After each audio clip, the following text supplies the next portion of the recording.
It is homecoming week here, Michigan State, Indiana. Hondo, Carpenter here with Michigan State recruiting, 4th and 1 on WXYZ.com. Good to see you as always, my friend. Good to see you, brother. You've got 4 points each week we bring to you with Hondo's insight about Michigan State recruiting, who's going to play behind us at Spartan Stadium next. This week we've got a few good ones that you've brought to us here. Chris Frey Jr. is a linebacker you've wanted to talk about on this show, a commitment for so long. What makes him so special out of Ohio? He's an outside linebacker, Brad, and what makes him great is he's got speed to burn. But one of the things that's very impressive is you can have speed, but do you play with your head up? He can move laterally, vertically, horizontally, and any ups and downs. I'm not a Brother Rice guy with all that education. That's an early drop there. Yeah, but the point of the matter is with Chris, he's got great instincts. That is his best key. And a lot of people watch him, they say, wow, he's fast. A lot of guys watch him and go, man, he can tackle. His instincts. He can see the play. He can feel the play. And if you watch him, go online, look at his video, he makes adjustments. He almost can feel where the running back's going before the running back does. This kid's going to step into this Michigan State offense. He could be one of the earliest contributors next year. His instincts are already at this level. He's instinctive, fast, and he's smart. Part of that 2014 class that we've already talked about with so many of these guys, that even with Mark D'Antonio's unwritten rule that he doesn't like to break red shirts on freshmen, you really do think he's a guy that could come in here and could play right away. It would not shock me in the least bit if Chris Frey Jr. played next year. There's going to be a little bit of, they're going to be short at linebacker. They're going to need some guys to step up. And his instincts, you know, a lot of people talk about the adjustment to college football is the speed, and I agree with that.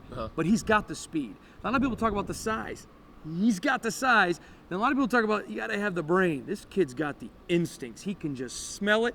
He can sense it. Matter of fact, I heard one week he went and stood on a 35-yard line because he heard 2 weeks coming. They were going to reverse to that place. He was 2 weeks ahead of it. I know that that's being facetious, but watch him play.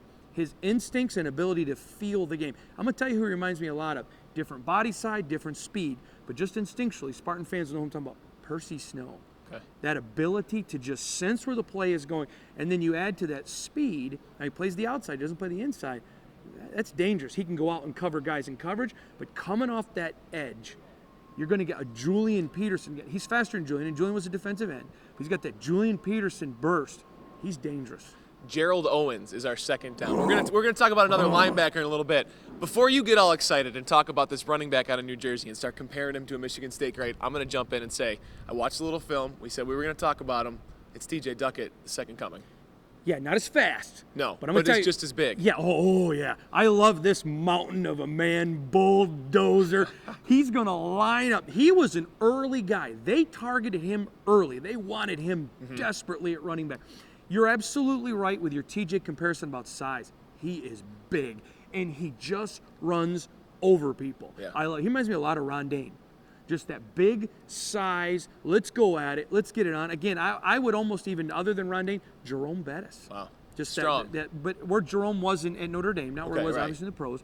But this Gerald Owens kid, he's a game changer. And he's a game changer. You saw Michigan State take out the redshirt off Delton Williams. We're going to talk about him in a minute.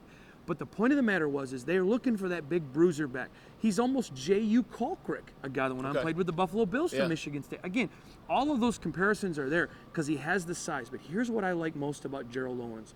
It's his ability to say, okay, you can't get me the hole, I'll make a hole. He'll run over his own lineman. And I think that's what's maybe shot him up some of the recruiting boards since he's kind of shown what he can do. I mean, he's a top 20 back across the nation in most of these recruiting perspectives. And then the other interesting tidbit to me, he's in New Jersey. Rutgers jumps to the Big Ten. That was his first visit to that school. And, you know, he's here because he loves Pat Narduzzi. He loved Michigan State. They sold him on that aggressive style. Now, I'm going to say this to all of you at home.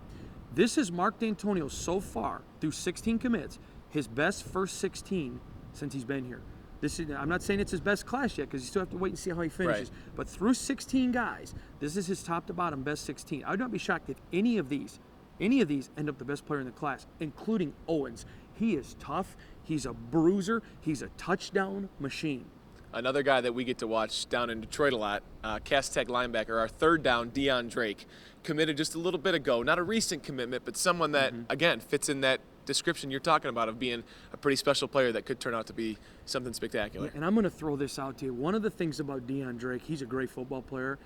He is a super kid. You like that? I do too. I don't know his family, so I can truthfully say there's some people that should be very proud of that young man that they raised. A great kid, very smart linebacker. He's a leader. You watch him on his team, people follow him. He's like the Pied Piper. I think people in the crowd, he can go get popcorn. Okay, we're going. I mean, which says a lot because that's a very good Cass Tech team with a lot of good players. But if he's getting followed, and I'm going to tell you this, yeah, that's a very good Cass Tech team. That's his team.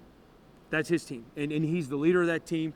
He's just a guy that's going to go do what I say and do what I do. He's a leader. He's a Max Bull, a little bit different personality. I'm not saying that, but he's that Max Bull with you're going to follow me. Because I'm going to do it. I'm going to work harder than you. I'm going to put more effort. I will tell you this. Of all the kids in the class of 2014, and I like them all, I think that you're going to see with him a lot of Byron Bullock.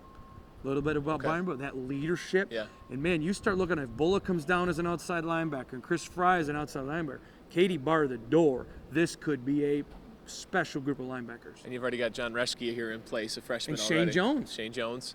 Could be a spectacular linebacking unit going forward, just continuing this great defense. Fourth down, you always bring up a lineman because you know how important they are. I love the big uglies. I'm going to let you talk about him as our fourth down here. This young man, I love this kid. He's big. He's tough. He's strong. He can move his feet. Chase Yanakakos. Now, some call him Yanakakos. However you want to say it, it's Chase Yanakakos is what I call him. And I'm going to tell you, I love Chase. Love this guy. I love the way he plays. You know who he reminds me of? This is going to shock you, but a lot of Spartan fans know who this guy is. He reminds me of Kyle Cook, the all-pro center for the Bengals. Great friend of mine. Kyle played here. Kyle's a great buddy of mine. A lot like him. He's just going to go out. He's going to beat you up. He's not going to go out and say, look at me. He's not going to do a lot to draw attention to himself. But what Chase does is say, listen, we're going to line up, and I'm going to kick your butt. You ain't going to beat me. My guy's going to go over this hole, and I'm coming at you, brother. And that's the thing I love about Chase. Very athletic. Again, different player. Yeah. He's bigger, but a lot like Travis Jackson from this year's team, the center, extremely athletic. He's faux finote with more athleticism. Okay. I tell you, when you start talking offensive tackles now, and you start putting that big monster of a man over there on your quarterback's left-hand side, and what Chase is going to do is he's going to put up a zone that says, this is my area. Don't come in here. You're going to get hurt. And I love it. He's going to bring that same mentality. That's a lineman I expect to play really early. Let me throw you another question kind of with that and with what you were saying earlier. A lot of people look at the Michigan State current team. Say, where's the recruiting been for the offensive firepower? Why has that been lacking? Can this class be a response to that, at least looking forward to the future? Can it be? Absolutely. I got to see how they finish. They do have an all-world quarterback in Chris Durkin. He's tremendous. They do have some good offensive line. We've talked about a lot of them right here on this show.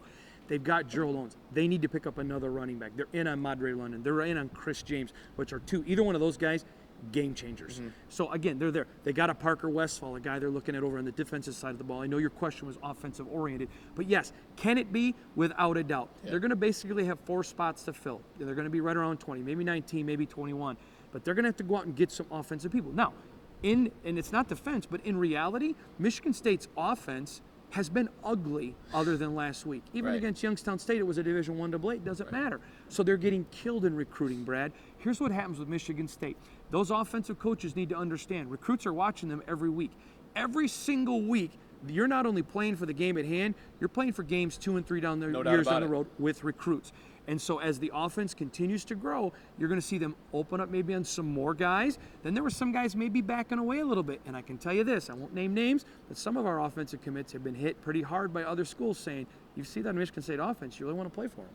Interesting. We'll keep an eye on that and what those commitments do if they stay firm with Michigan State. But it is a big class. It is a big response. And what they do in the next few weeks really sets the tone going forward. Totally agree. Let's talk about our extra point. We always like to talk about a freshman, maybe a redshirt freshman on the field behind us that's making an impact, making waves. Delton Williams gets the red shirt removed from him last week. They pulled it off him. Yeah. I'm going to be honest. I was surprised. I didn't necessarily think they were going to do it, but they realized down the road they're going to need that bruising back. When they got the injury at fullback and it wasn't developing with Ty Hamilton and they knew they had to move Riley over, they had to do something with Delton. Now, I'll tell you this. Earlier in the summer, Delton Williams was one of the top 2 backs, but they thought with what they had they could redshirt him. They just couldn't do it. Let me tell you what this kid brings to the table. He's a lot like Le'Veon Bell. He's a Le'Veon Bell 2.0, though, so there are some differences. Okay. Whereas Le'Veon was a little bit more, I'm going to run you over.